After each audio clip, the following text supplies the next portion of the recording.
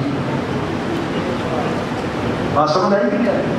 عمر ابن سعد ملعون کے جو کربلا میں سب سے پہلا تیر چلا کے امام حسین پہ پورے یزیدی لشکر کو مخاطب کر کے کہتا ہے گواہ رہنا حسین ابن زہرا حسین ابن علی پہ سب سے پہلا تیر میں چلا رہا ہوں، اس کی تو توہین ہو گئی، اور جو سید ہے مزمل حسین بخاری ہے وہ ملعون ہو گیا.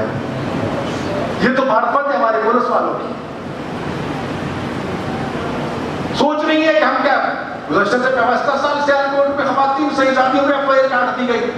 گھر میں بیٹھی تھی مجلس کر رہی تھی، مجھے ایک سابق IGP سے دوستوں نے فون کیا، میں کربلا میں تھا تو میں نے اس وقت وزیر داخلہ راجہ بشارہ سے فون کیا کہ اس کو مطلب آپ نے ابھی یزید دیگر موجود ہیں، شیور نما زادی موجود ہے کہ جو رسول زادیوں کو میں خیمہ گاہ سے بول رہا ہوں کربلا سے، اور وہاں گھر میں بیٹھی شہزادیوں میں FIR کاٹی جا رہی کہ اپنے پیاروں کو وہ غم منا رہی ہیں. میرے بھائیوں ہمیں بھی جاگنا ہوگا، قانون سب کے لیے ہے. اگر ہمارے اسلاف کے خلاف یا ہمارے خلاف اس قسم کا FIR میں تو کل بھی کہا ہے کہ اگر یہ قانون آ گیا نا تو پھر سب کی کتابیں جو پہلے ضبط ہوں گی. خاص طور پر سیاہ سندہ کے برملا میں کہتے ہیں سب کتابیں پھر دیکھ لینا ان کا حشر کیا ہوتا ہے. ابھی تو ہم نے یہ کہہ دیا اکثر 79 تک جو کتابیں ہیں یا 97 تک اس کی پہلی کتابوں کو مت چھیڑو، تو ان کو چھیڑنا پڑے گا. یہ سب کچھ خرابات ان میں موجود ہے. پھر دیکھا جائے گا کہ یہ قانون کس کس پہ لاگو ہوتا ہے. لہذا ملک کی خیر اسی میں ہے، قوم کی خیر اسی میں ہے، اس قانون کو یہی دفن کر دیا جائے. یقیناً یہ مہم جاری ہے. رہ کا معاملہ ڈرنے ورنے والا چیزوں سے نہیں ہے. میں وہی عرض کر رہا تھا عام بندے کے لیے شاید کوئی خوف کی بات ہو، لیکن جس امام کی مجلس میں ہم بیٹھے اس نے تو دربار یزید میں دشمنوں کے سامنے قاتلوں کے سامنے بابا کا سر کو کی نظر پہلے بھوکیاں سر دیں گے رسن بستہ یزید کو للکار کے یہ کہہ دیا تھا. اور یہ جملہ تاریخی جملہ ہے بی بی کا، صرف یزید کو نہیں پوری تاریخ اٹھا کے دیکھ لیجئے. بی بی نے یہ کہا تھا اس وقت جب نہ طلقاء امام سجاد ہیں جناب زینب کے یہ لفظ تھے، او ہمارے آزاد کردہ غلاموں کی اولاد خاموش ہو جاؤ. میں اس طلقاء کی وضاحت کرتا چلوں. حضرت یوسف علیہ السلام کے بھائیوں نے جب حضرت یوسف کے ساتھ زیادتیاں کی اور جب وہ دربار میں پہنچے اور حضرت یوسف علیہ السلام نے ان کو پہچان دیا اور جب ان کو بھی پتا چل گیا یہ تو یوسف ہے جس سے ہم نے اتنی زیادتیاں کی ہیں، تو ڈرنے لگ گئے، خوف زدہ ہونے لگ گئے اور پوچھا کہ اب ہمارے ساتھ کیا ہوگا. تو آپ نے فرمایا کہ لا تثریب علیکم الجوم انتم طلقاء، جاؤ آج تم سے کوئی پکڑ دکڑ نہیں ہے، تم آزاد ہو. یہی جملہ رسول اکرم صلی اللہ علیہ وآلہ وسلم نے فتح مکہ کے وقت جب 10,000 کا لشکر جرات لے کے آپ مکہ مکرمہ میں داخل ہوئے فاتح کی حیثیت سے، اس وقت قانون کے مطابق فاتح جو ہوتا تھا مفتو سب کے سب اس کے غلام قرار پاتے تھے، کنیزیں قرار پاتی تھی، ان کی جان مال عزت ناموس کا مالک بن جاتا تھا. اس وقت پورا مکہ سہرا کے بابا کا غلام تھا. اس وقت پوچھا گیا تمہارے ساتھ، حالانکہ یہ آوازیں بلند ہوئی تھی اصحاب کی طرف سے، اليوم یوم الملحمہ، آج بوٹیاں بوٹیاں کر دینے کا، ٹکڑے ٹکڑے کر دینے کا دن ہے. تو آپ نے فرمایا تھا نہیں، اليوم یوم المرحمہ، آج تو رحمت کا دن ہے، آج پیار کا دن ہے، آج محبت اور الفت کا دن ہے، آج معافی کا دن ہے. پوچھا کیا سلوک کیا جائے؟ تو یہی کلمہ کہا تھا انتم طلقاء، جاؤ تم سارے میرے غلاموں میں مصطفیٰ تمہیں آزاد کرتا ہوں. اسی غلامی سے آزادی کا نعرہ بی بی نے دربار شام میں بلند کر کے ان کو اپنی اصل بتا دی، تم وہی ہو نا. جب ابنۃ لکا، ہمارے آزاد کردہ غلاموں کی اولاد، تم اہل بیت نبوت کا مقابلہ کرتے ہو؟ جناب سجاد کا خطبہ ضرور پڑھا کرو جس نے ان کو حیثیت یاد دلاتی تھی، جس میں آپ کو بڑے فخر تاکہ زائرین کے لیے سہولت مہیا کی جا سکے، اور وہ ان کے لیے ویزا فری کروا دیا کہ وفد جائے زائرین غریب کربلا کی زیارت کے لیے، فیسیں ختم کروا دی، بارڈر کھولوا دیے تاکہ مظلوم کربلا کے راستے میں کوئی رکاوٹ نہ بنے۔ پرسوں آئی جی سے میں نے یہی کہا کہ حالت تو یہ ہے کہ ایک وقت تھا کہ لوگ کربلا میں جاتے تھے، مشی کرتے تھے، پیدل چلتے تھے، اب یہاں گھر سے اگر 4 گھر کے بندے کالے کپڑے پہن کے نکلتے ہیں، فٹ پاتھ پہ جا رہے ہیں، آپ فجر کہاں سے مشی کر رہا تھا، کیا فٹ پاتھ میں ہمارا حق نہیں ہے؟ جب جلوس میں پہنچے گے، مہینے سے پہنچے گے تو وہاں تو رشبند نہیں بننا ہے، تو خوف خدا کرو، اس طرح یہ سلسلہ نہ رکا ہے نہ رک سکے گا، بلکہ اس کو اور وسعت ملے گی۔ تو ہمیں امام بارگاہ ہے، نئی مساجد بنانے دو، نئے امام بارگاہ بنانے دو۔ ابھی آپ نے دیکھا محرم الحرام میں جہاں مجمع نہیں سماتا تھا، سڑکیں سب پر تھی، کہاں بٹھائیں لوگوں کو؟ اگر نئے امام بارگاہ بن جائیں، نئے سلسلے بن جائیں، نئے محلے بن جائیں تو کچھ نہ زیادہ وہاں رک جائیں گے نا، آپ کا انتظامی مسئلہ بھی حل ہو جائے گا۔ ہمیں اس سلسلے میں سوچنا ہوگا سب کو مل کے۔ قانون موجود ہے، اگر وہ ہمارے خلاف FIR کرواتے ہیں آپ بھی کروائیں۔ کیا تمہارے پاس قانون نہیں ہے؟ کیا تمہارے سامنے گستاخیاں نہیں کی جاتی اہل بیت کی شان میں؟ پھر تم بھی قانونی راستہ اختیار کرو۔ غیر قانونی راستہ ہم نے کبھی اختیار کیا ہے نہ کریں گے۔ ہم نے بہت صبر تحمل سے کام لیتے رہیں گے، کربلا نے ہمیں صبر عطا کیا ہے، لیکن ہمیں جیلوں سے، قیدوں سے، پرچوں سے، موت سے ڈراتے ہو، یہ تمہاری بھول ہے۔ حسین کسی ایک کی تاکیر ہے، کبھی یہاں آپ تشریف آئے، کسی نے پوچھا کہ آپ سنی ہے، شیعہ ہے، ہندو ہے، سکھ ہے، کچھ ٹھکان چیک کیا کسی نے؟ ٹھیک، کربلا میں تو کھلا کھڑے ہوتے، عیسائی بھی، ہندو بھی، سکھ بھی، سبھی ہم امام حسین کی سبیلت کرتے ہیں۔ پھر حسین تو پوری انسانیت کا ہے، اور اس لیے رسول خدا نے جب فرمایا تھا یا ایھا الناس ھذا حسین فارقوہ وتوکلوا، اے لوگوں، اے انسانوں، حسین کو پہچانو، اس کی عزت کرو، اس کی عظمت توقیر کو سمجھو، کس طرح؟ جس طرح اللہ تعالیٰ نے اس کو عزت تقریب عطا فرمائی۔ یہ بھی میں نے حدیث محراب شہادت امیر المومنین علیہ السلام پہ لکھی ہوئی دیکھی ہے محرم میں، یہی طاقت ایھا الناس ھذا حسین فارق۔ تو میں آخری جملہ عرض کرنا چاہتا ہوں، یاد رکھیے حسین کی معرفت حاصل کرنا فرمان پیغمبر کی روشنی میں پوری انسانیت پر واجب ہے۔ کسی بھی مذہب، مسلک، دین، دھرم سے اس کا تعلق ہے، اگر اس میں انسانیت ہے تو حسین کو پہچاننا اس کے لیے واجب ہے، اور اگر اس میں انسانیت نہیں ہے تو آپ ناراض نہ ہوا کرو۔ وہ بیچارہ جو بھی انسانیت سے کوسوں دور ہے، آپ چاہتے ہیں حسین کو پہچان لے گا۔ حسین کو پہچاننے کے لیے وہ معرفت بھی چاہیے، وہ مقام بھی چاہیے، وہ دل و دماغ کی پاکیزگی بھی چاہیے، وہ پیدائشی طہارت بھی چاہیے، تب حسین کو پہچان سکو گے۔